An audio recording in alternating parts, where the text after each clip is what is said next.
7. Back to a point. Creswell kicks to half court. McPherson tackles well. Quickly onto the Burgess is danger. O'Loughlin wonderfully done. Hooks, and hooks a goal. What a play. A sensational goal by O'Loughlin. Michael O'Loughlin was the darling of the Sydney fans last Saturday night, booting 4 goals in a match-winning effort. His confidence is sky high at the moment. He's come a long way from the shy teenager who was plucked from Adelaide and moved to the bright lights of Sydney. Coming from Adelaide to Sydney, big step. I was about 17, I think. I didn't really go out the house for the first couple of months. A bit too, didn't know where I was going, but then I moved in with a couple of other young guys and we sort of worked that out. But you get homesick fairly easy when you get over. Now I love it here. It's just, it's good. We've got the beaches around the corner and there's a lot of girls here, so. O'Loughlin's journey, leaving family and friends behind, is typical of the sacrifices and challenges facing Indigenous footballers. Most come from close-knit families living in regional Australia, where local customs and their Aboriginal culture often clash with demands of the big business of professional sport. The Sydney Swans, with 5 Aboriginal and Torres Strait Islander players, have a strong Indigenous influence. Only the West Coast Eagles, with 9 players, have more in the AFL. I think maybe people make a big deal out of it, but our 5 lads that we've got are fantastic kids and have got great character, and certainly couldn't be more pleased with their work ethic, and I think they're sensational players, and know that we've had a recruiting meeting this morning, and I certainly wouldn't be averse to getting some more. I think they're fantastic. Sydney repelling at the moment as Robbie Ahmet has a bounce coming. Many talented Indigenous players have tried, but failed to make the transition to the big smoke.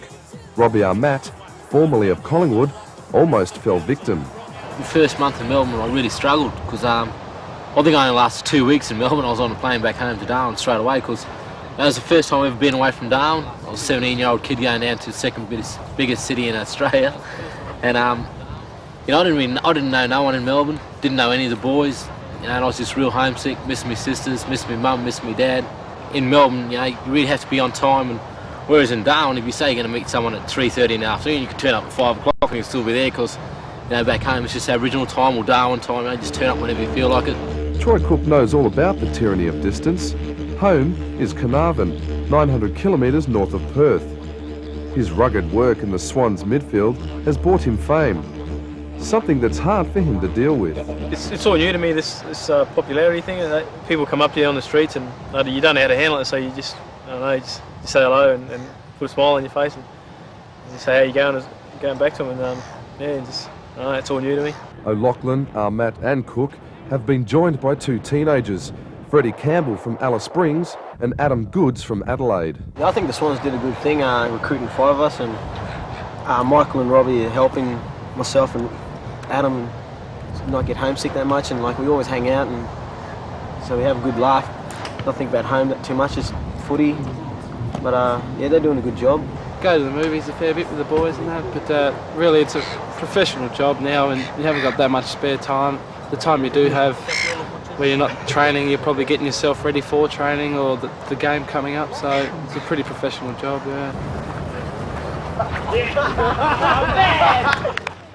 While they don't live together, they do have a strong bond. It helps to cope with the challenges. Hopefully, when I do get a day off, it's hot, and I'll usually just go down the beach and sit down there for a while, go for a swim.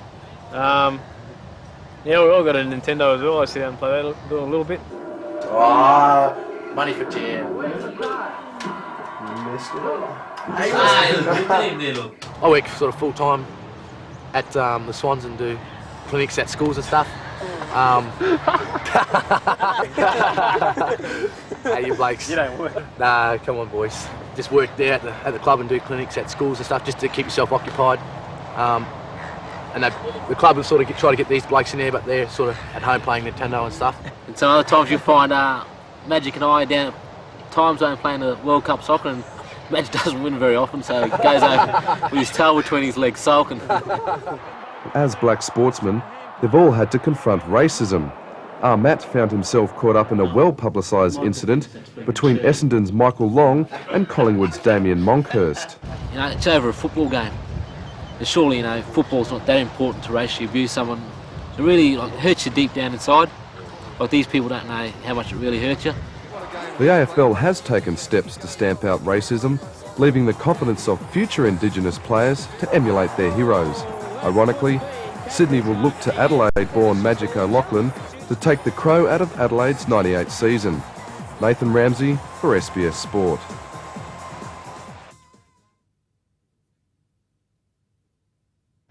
Racial slur, and so I've just grabbed him and the game was over basically, so I just grabbed him, said a couple of words to him and just reported it after the game, and he got rubbed out for a couple of weeks. McPherson tackled well, quickly onto the boot, this is danger. O'Loughlin wonderfully done.